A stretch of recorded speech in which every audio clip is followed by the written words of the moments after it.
बनके प्यारे से आंगन में बाबा खड़े हैं बाहें पसारे।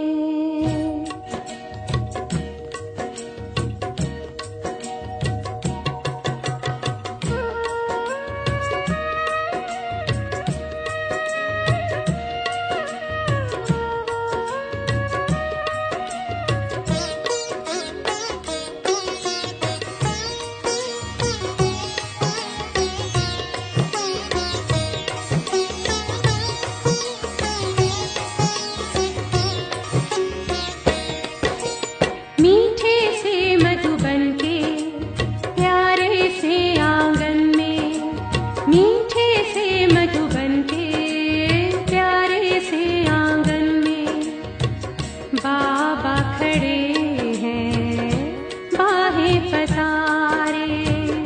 बाबा खड़े हैं बाहें पसारे। गूंजे कानों में आवाज मानो ये, गूंजे कानों में आवाज मानो ये। आओ बच्चों कह के बाबा पुकारे, आओ बच्चों कह के बाबा पुकारे।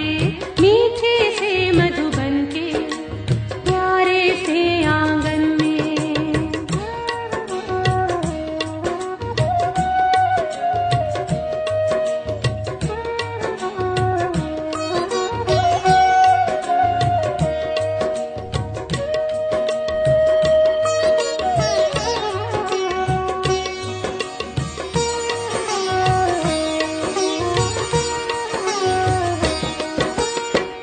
शिव पिता के तुम साकार रूप हो, सहस्र बाहु तुम विराट रूप हो।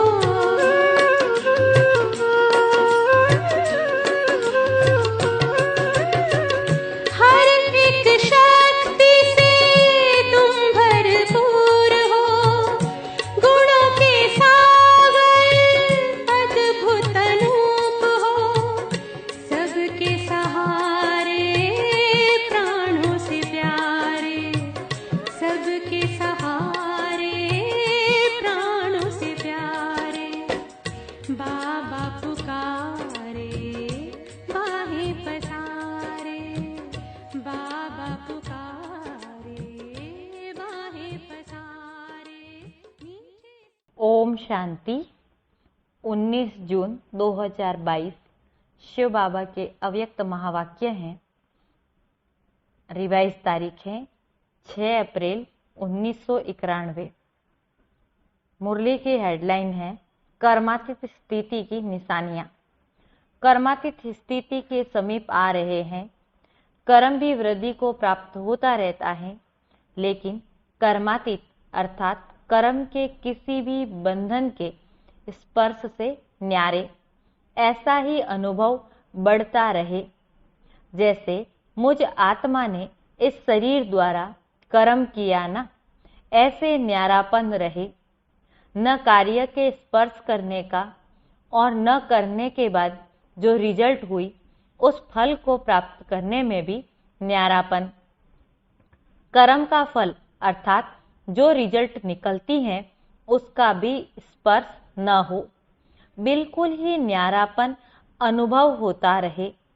जैसे कि दूसरे कोई ने कराया और मैंने किया, किसी ने कराया और मैं निमित्त बनी, लेकिन निमित्त बनने में भी न्यारापन। ऐसी कर्मातीत स्थिति बढ़ती जाती है, ऐसा फील होता है। महारथियों की स्थिति औरों से न्यारी और प्यारी स्पष्ट हो रही है ना। जैसे ब्रह्मा बाप स्पष्ट थे, ऐसे नंबरवार आप निमित्त आत्माएं भी साकार स्वरूप से स्पष्ट होती जाती। कर्मातीत अर्थात न्यारा और प्यारा। कर्म दूसरे भी करते और आप भी करते हो, लेकिन आपके कर्म करने में अंतर है, स्थिति में अंतर है। जो बीता और न्यारा बन गया। कर्म किया और वह करने के बाद ऐसा अनुभव होगा जैसे कि कुछ किया ही नहीं, कराने वाले ने करा लिया। ऐसी स्थिति का अनुभव करते रहेंगे, हल्कापन रहेगा। कर्म करते भी तन का भी हल्कापन, मन की स्थिति में भी हल्कापन। कर्म की रिजल्ट मन को खींच लेती है। ऐसी स्थिति है, जितना ही कार्य बढ़ता जाएगा उतना ही हल्कापन भी बढ़ता जाएगा। कर्म अपनी तरफ आकर्षित नहीं करेगा, लेकिन मालिक होकर कर्म कराने वाला करा रहा है और निमित्त करने वाले निमित्त बनकर कर रहे हैं। आत्मा के हल्केपन की निशानी है। आत्मा की जो विशेष शक्तियां हैं, मन, बुद्धि, संस्कार, ये तीनों ही ऐसी हल्की होती जाएगी। संकल्प भी बिल्कुल ही हल्की स्थिति का अनुभव कराएंगे। बुद्धि की निर्णय शक्ति भी ऐसा निर्णय करेगी जैसे कि कुछ किया ही नहीं, और कोई भी संस्कार अपनी तरफ आकर्षित नहीं करेगा। जैसे बाबा के संस्कार कार्य कर रहे हो, ऐसे अनुभव होगा। यह मन, बुद्धि, संस्कार, सूक्ष्म शक्तियां जो है, तीनों में लाइट अनुभव करेंगे। स्वतः ही सबके दिल से, मुख से यही निकलता रहेगा कि जैसे बाप वैसे बच्चे न्यारे और प्यारे हैं। क्योंकि समय प्रमाण बाहर का वातावरण दिन प्रतिदिन और ही भारी होता जाएगा। जितना ही बाहर का वातावरण भारी होता जाएगा, उतना ही अनन्य बच्चों के संकल्प, कर्म, संबंध लाइट होते जाएंगे। और इस लाइटनेस के कारण सारा कार्य लाइट चलता रहेगा। वायुमंडल तो तमो प्रधान होने के कारण और भिन्न भिन्न प्रकार से भारीपन का अनुभव करेंगे। प्रकृति का भी भारीपन होगा, मनुष्य आत्माओं की वृत्ति का भी भारीपन होगा। इसके लिए भी हल्कापन औरों को भी हल्का करेगा। अच्छा, सब ठीक चल रहा है ना? कारोबार का प्रभाव आप लोगों के ऊपर नहीं पड़ता ना? लेकिन आपका प्रभाव कारोबार पर पड़ता है। जो कुछ भी करते हो, सुनते हो, तो आपके हल्केपन की स्थिति का प्रभाव कार्य पर पड़ता है। कार्य की हलचल का प्रभाव आप लोगों के ऊपर नहीं आता। अचल स्थिति कार्य को भी अचल बना देती है। सब रीति से असंभव कार्य संभव और सहज हो रहे हैं और होते रहेंगे। अच्छा, दूसरी अव्यक्त मुरली, रिवाइज तारीख है 10 अप्रैल 1991। इसकी हेडलाइन है, दिल तख्त नसीन और विश्व तख्त नसीन बनने के लिए सुख दो, सुख लो। आज विश्व के मालिक अपने बालक, सो मालिक बच्चों को देख रहे हैं। सभी बच्चे इस समय भी स्व के मालिक हैं और अनेक जन्म भी विश्व के मालिक बनेंगे। परमात्म बालक मालिक बन जाते हैं। ब्राह्मण आत्माएं अर्थात मालिक आत्माएं इस समय सर्व कर्मेंद्रियों के मालिक हो। अधीन आत्मा नहीं हो, अधिकारी अर्थात मालिक हो। कर्मेंद्रियों के वशीभूत नहीं हो, लेकिन बालक सो मालिक हो। बालकपन का भी ईश्वरीय नशा अनुभव करते हो और स्वराज्य के मालिकपन का नशा भी अनुभव करते हो। डबल नशा है। नशे की निशानी है अविनाशी रूहानी खुशी। सदा अपने को विश्व में खुशनसीब आत्माएं समझते हो। वह मेरा श्रेष्ठ भाग्य अर्थात श्रेष्ठ नसीब। खुश नसीब भी हो और सदा खुशी की खुराक खाते खिलाते हो। साथ साथ सदा खुशी के झूले में झूलते रहते हो। औरों को भी खुशी का महादान दे खुशनसीब बनाते हो। ऐसे अमूल्य हीरे हीरे तुल्य जीवन बनाने वाले आप हो। बन गए या भी बनना है। ब्राह्मण जीवन का अर्थ ही है खुशी में रहना, खुशी की खुराक खाना और खुशी के झूले में रहना। ऐसे ब्राह्मण होना। सिवाय खुशी के और जीवन ही क्या है? जीवन ही खुशी है। खुशी नहीं तो ब्राह्मण जीवन नहीं। खुश रहना ही जीना है। आज बाप दादा सर्व बच्चों का पुण्य का खाता देख रहे थे, क्योंकि आप सभी पुण्यात्माएं हो। पुण्य का खाता अनेक जन्मों के लिए जमा कर रहे हो। सारे दिन में कितना पुण्य जमा किया वे स्वयं भी चेक कर सकते हो ना। एक है दान का, दूसरा है पुण्य करना। दान से भी पुण्य का ज्यादा महत्व है। पुण्य कर्म निस्वार्थ सेवा भाव का कर्म है। पुण्य कर्म दिखावा नहीं होता, लेकिन दिल से होता है। दान दिखावा भी होता है, दिल से भी होता है।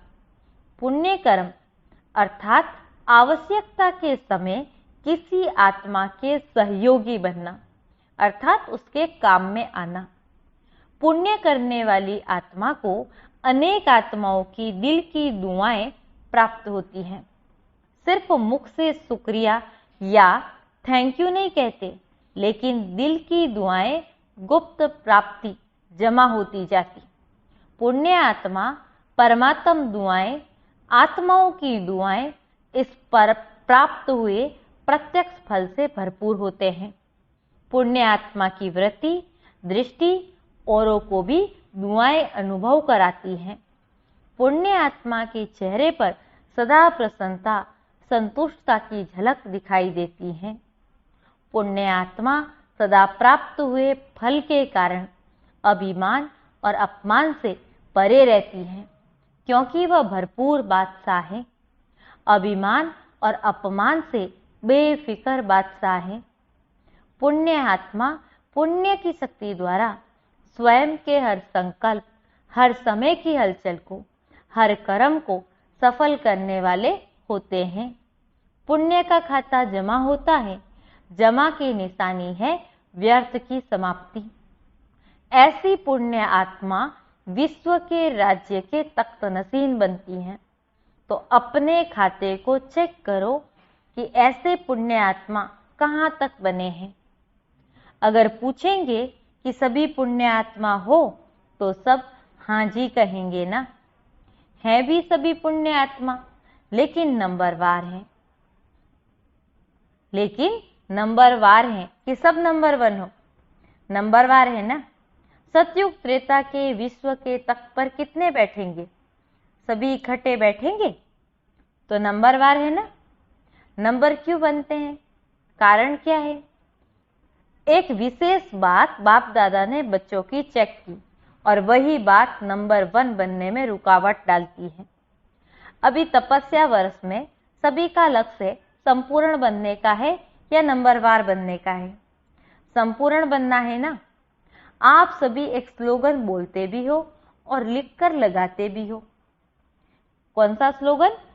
वो है सुख दो सुख लो, दुख न दो न दुख लो। यह स्लोगन पक्का है। तो रिजल्ट में क्या देखा? दुख न दो, इसमें तो मेजॉरिटी का अटेंशन है, लेकिन आधा स्लोगन ठीक है।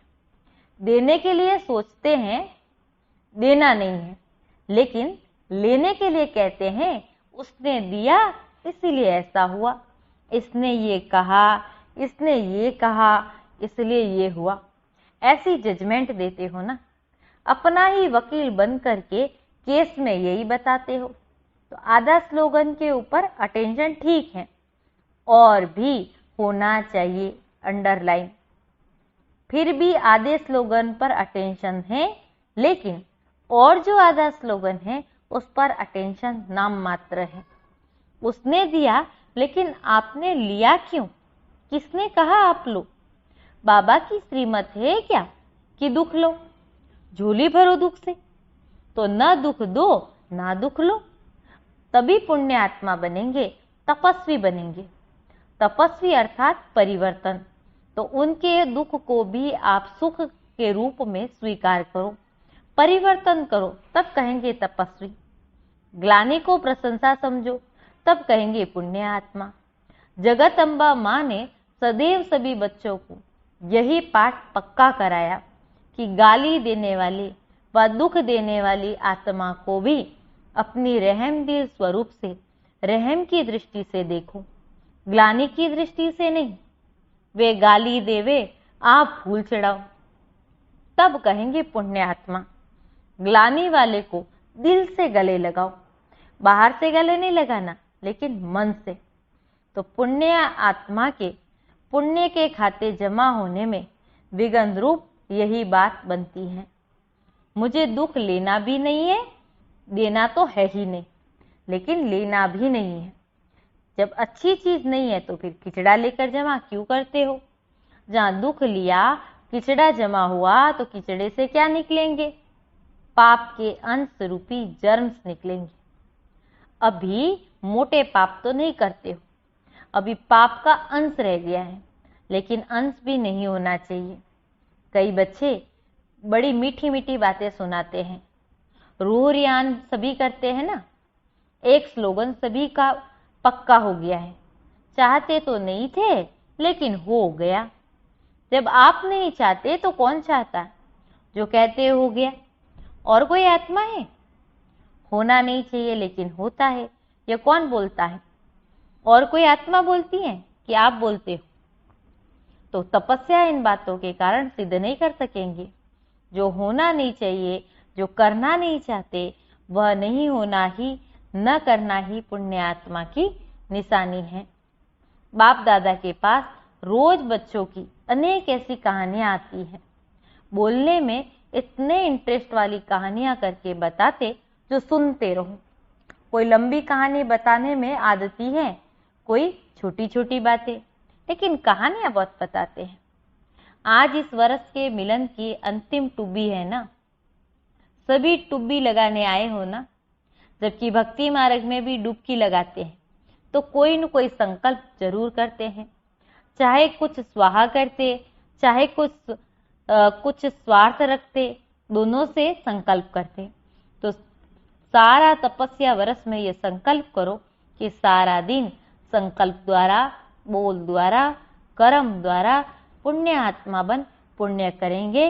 और पुण्य की निशानी बताई कि पुण्य का प्रत्यक्ष फल है हर आत्मा की दुआएं। हर संकल्प में पुण्य जमा हो, बोल में दुआएं जमा हो, संबंध संपर्क से दिल से सहयोग की शुक्रिया निकले, इसको कहते हैं तपस्या। ऐसी तपस्या विश्व परिवर्तन का आधार बनेगी। ऐसी रिजल्ट पर प्राइज मिलेगी। फिर कहानी नहीं सुनाना कि ऐसा हो गया, वैसा हो गया।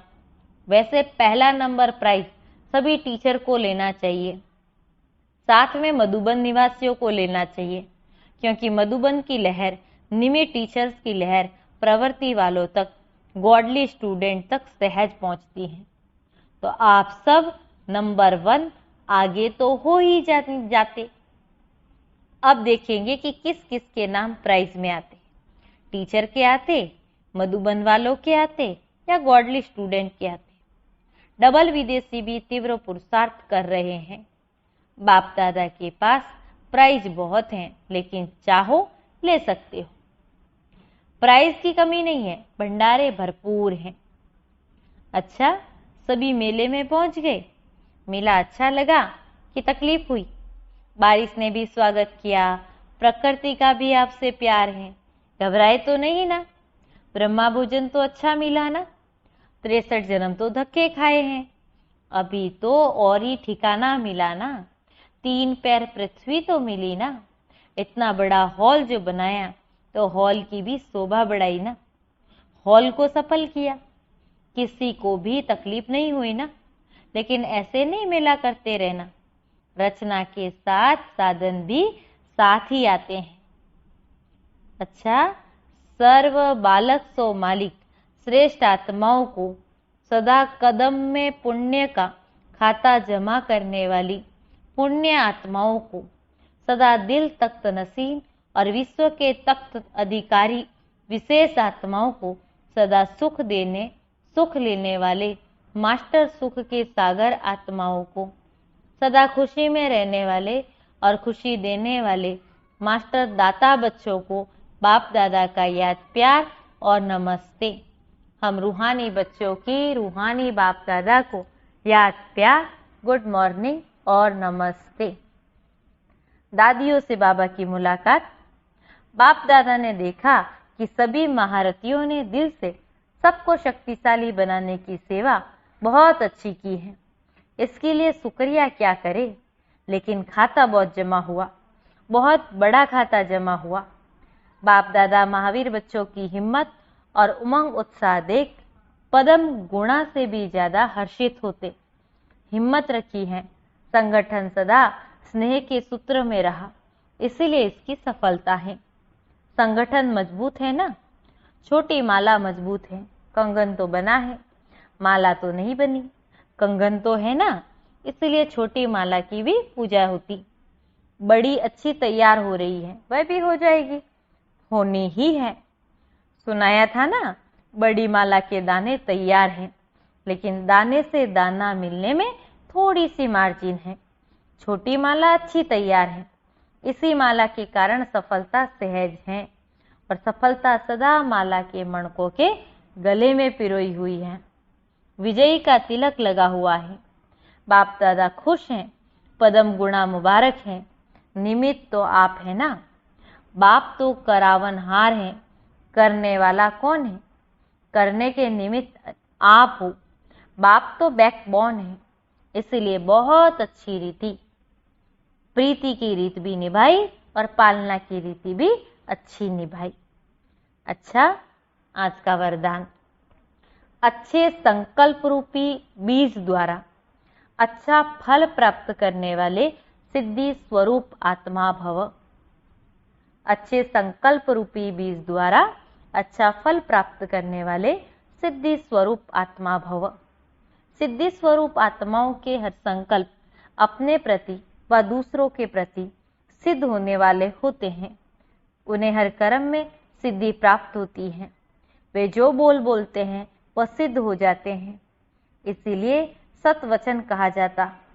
सिद्धि स्वरूप आत्माओं का हर संकल्प, बोल और कर्म सिद्धि प्राप्त होने वाला होता है, व्यर्थ नहीं। यदि संकल्प रूपी बीज बहुत अच्छा है लेकिन फल अच्छा नहीं निकलता तो दृढ़ धारणा की धरनी ठीक नहीं, या फिर अटेंशन के परहेज में कमी है। स्लोगन, दुख की लहर से मुक्त होना है तो कर्म योगी बनकर हर कर्म करो। सूचना, आज मास का तीसरा रविवार है।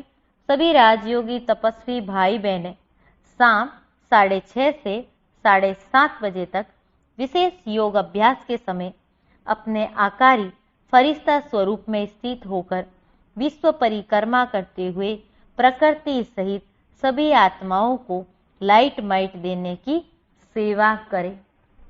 ओम शांति।